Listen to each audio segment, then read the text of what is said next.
watching our news. I'm Daniel Evazlı. President of Azerbaijan Ilham Aliyev has addressed discussions on economic development, investment and employment as part of the G20 summit in Antalya. The head of state thanked the Turkish leader for the invitation. The Azerbaijan president offered his condolences to the Turkish and French people over recent terrorist attacks in Turkey and France, and said Azerbaijan stands by these countries. President Ilham Aliyev highlighted Azerbaijan's economic accomplishments and spoke of the work done to ensure favorable investment climate, eradicate unemployment and dramatically reduce poverty in the country.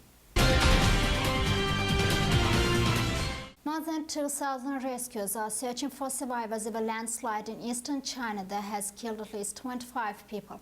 Several days of rain sparked a torrent of mud and rock, engulfing homes in Liding village. The landslide occurred shortly on Friday night and buried almost 30 houses. Parts of the village remain flooded, hindering rescue efforts.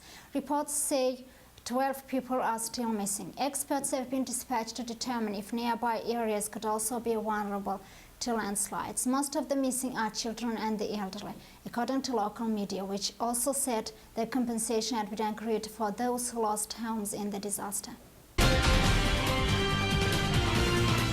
France and other countries in Europe observed a minute's silence at midday on Monday in memory of the victims of the worst ever terrorist attacks on French soil.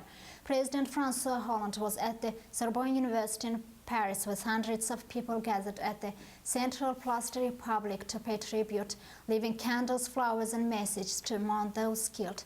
The death toll has risen now to 132 and more than 300 others were injured in the coordinated attacks.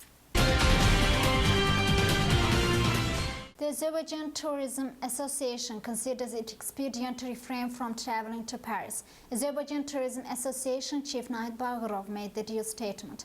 He said there is so far no information about the mass cancellation of travels, but tourists have likely cancelled their trips to this city.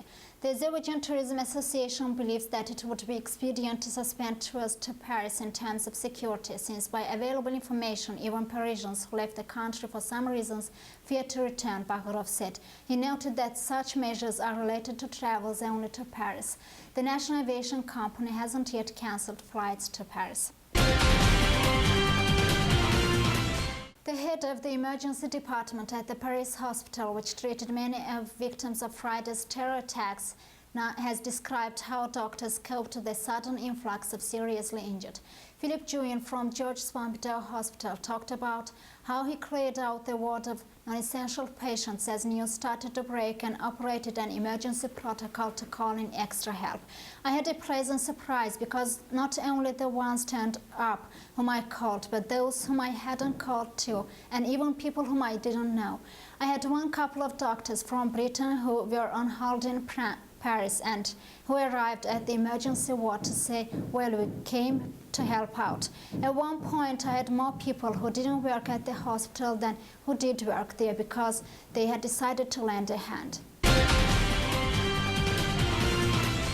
David Martello has been playing John Lennon's iconic song on a grand piano at Place de la République since the attacks in a tribute to their victims. A pianist is continuing to play a wordless rendition of John Lennon's 1971 song Imagine, while people gather at Place de la République to honor the 129 victims of Friday's Paris attack.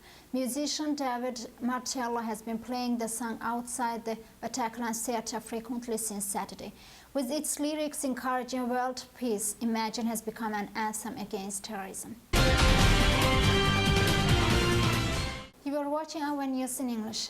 Goodbye.